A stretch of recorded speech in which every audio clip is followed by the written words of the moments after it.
Well, good morning, good afternoon, good evening, wherever you are, fourth fanciers around the world.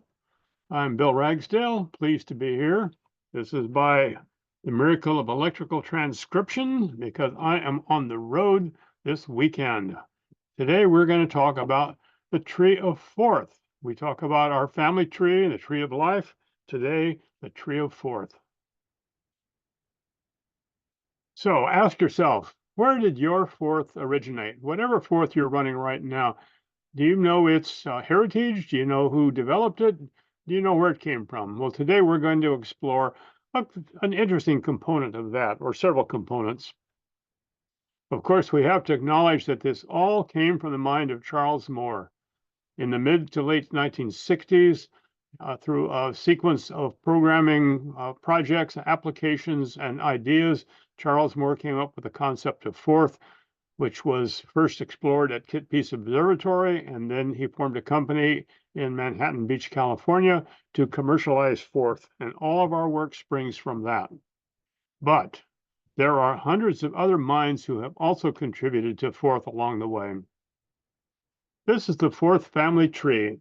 You can find it if you do a Google on fourth family tree and then look under images. I believe it was compiled in Taiwan.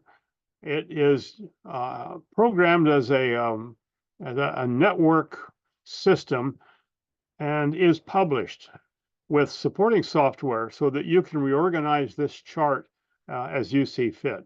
But this is the family tree of fourth, starting at the bottom left corner in the gold circle. We have the very first fourth work that was pioneered by Charles Moore. This chart is way too complicated to work from, so we will examine components of it, pieces of it, that will illuminate our talk for today. First, let's look at the standards thread. Now, standards was really a fairly late development in fourth because Charles Moore said, look, I know what it is, I know how to use it, my people know how to use it, and what I say fourth is what fourth is. But other people needed to have constant reference points and to agree on what the components of fourth would be like. So from Charles Moore's work at Kit Peak, it traveled around the world to other observatories, primarily based on the Varian 620i computer. The 620i was shipped with very little software from its vendor, Varian Associates, and the addition by Charles Moore gave it a real lifetime. It was accepted widely around the world in the astronomical community.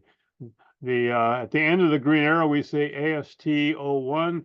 This was a small group of astronomers who got together and shared the ideas and tried to capture in form what Charles had provided in his software. This grew to the document 477, which was developed in the Netherlands by a group of about 6 programmers, again, all astronomers. And it was only a document of about 6 pages, but it was the first attempt at standardization of fourth. The project concept then moved to the United States with the Fourth Interest Group in 479. In the year 1978, we met at Catalina Island off the shore of California for a long weekend, and we'll talk more about the development of the results of that. But it became 478. There were some inconsistencies in that, and it had to do with one's complement versus two's complement numbers, and also with usage and definitions involving words and cells. So 478 did not really get a wide acceptance because of these inconsistencies. Fairly shortly, though, the standards team broadened its representation and had a longer series of meetings developing in 479. And I think 479 was the first standard that really was widely reflected in a number of applications. It led several years later to 483. The 483 was a very professionally organized, commercially supported fourth standards. By this time, fourth was getting into commercial use, and there really was a wide acceptance in industry and a modest acceptance in the academic community. But 483 then was matured over a number of years. Took about 6 years, and it was then codified and accepted by the American National Standards Institute into what we call ANSI Fourth. Over the last 4 or 5 years, a working group in Germany has then made some resolutions of questions, resolved questions. They've done some additions and clarifications in the language, currently resulting in Fourth 112. So let's look at the fourth incorporated thread. Again, at the bottom left, we see in the gold circle, Fourth Inc., Charles Moore concept. And we see the green arrow moves it up to AST01, and we see along the line all the way down to ANS Fourth. Now, Fourth Inc. is on the products are on the bottom line. They primarily, for the first 10 years or so, were dealing with Mini-Fourth. This was a very powerful multi-user operating system that could put on a minimum mini computer 10, 20, 30 simultaneous users. It then grew into Polyfourth and a couple of versions along the way, ultimately becoming Swiftfourth in the early 2000s, 2010, 12, 13, around in there. And up till then, the Fourth Inc. was not slavishly following standards. They were kind of observing it and following along. But with the Swiftfourth, it then followed ANS Fourth precisely, and it led to the current generation of SwiftX. So Fourth Inc. is now aboard, even though they participated very strongly in the four standards along the way. It took a period of time before the full impact of the standardization got into their products. The Figforth tree. Again, the gold circle at the top left is from Charles Moore's work at Fourth Inc., going all the way down to Microfourth, which was done on the Motorola 6800 and a couple of other microprocessors, but it was restricted to commercial use on commercial development systems. In those days, they sold for about $5,000, which in today's money is about $15,000. Since Fourth Inc. Announced that they were not going to be doing any work in the hobby or personal computer market, I then used the Microfourth 6800 as my design pattern and implemented it on as Figforth on a 6502. We held development workshops, and it morphed into about 11 different applications that were released in the early 1980s. The syntax from that, the vocabularies, formed a fairly significant part of 478. Again, the standards meeting that was at Catalina. And again, Fourth Inc. people were there, and so their ideas came primarily from Mini-Fourth.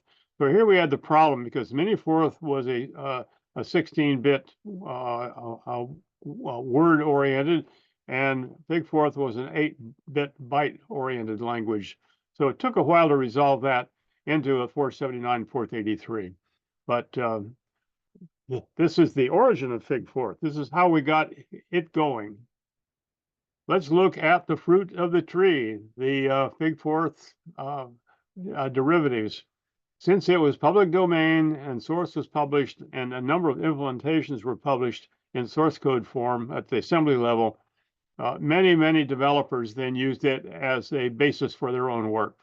So we see the whole list around here of languages like Talbot Fourth, Pop Fourth, Triforth, 64th, and so on. The lines at the bottom right we'll discuss in a little bit. These are the green arrows represent a combined history.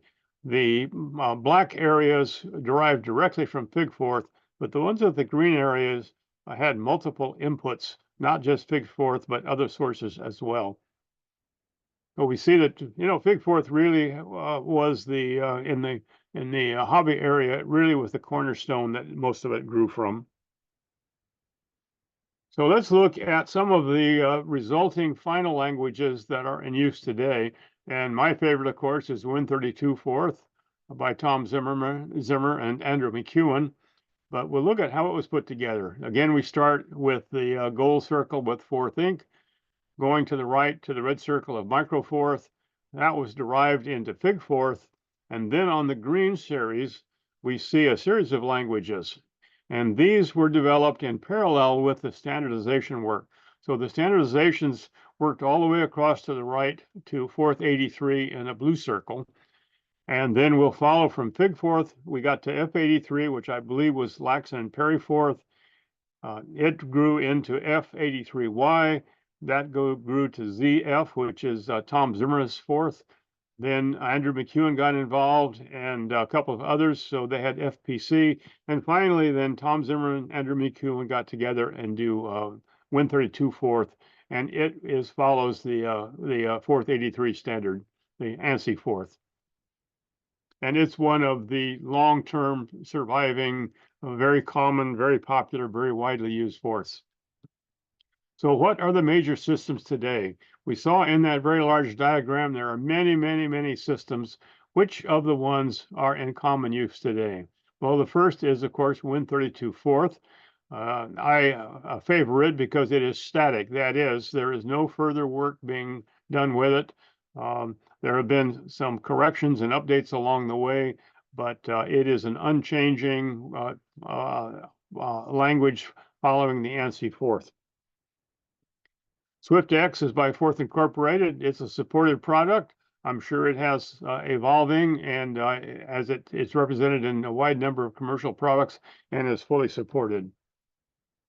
G4 comes from Germany. It operates on the Linux system, and again follows the ANSI standard. And VFX Fourth is a commercial system. The G4 is a available source code, essentially public domain. VXS Fourth is a commercial product. There are low cost and free versions, but it is maintained as a proprietary language. And then, of course, there's your favorite fourth. Whatever your favorite fourth is, we will call that one of the major systems today. So to wrap this up, I would offer that when you meet a fourth programmer, please be very nice to that programmer because he may have contributed to the system that you are running today. So we'll wrap up and say thank you very much. This is that very elegant, very involved system layout. And I have looked at the pieces of this, and as far as I know, it is precisely correct.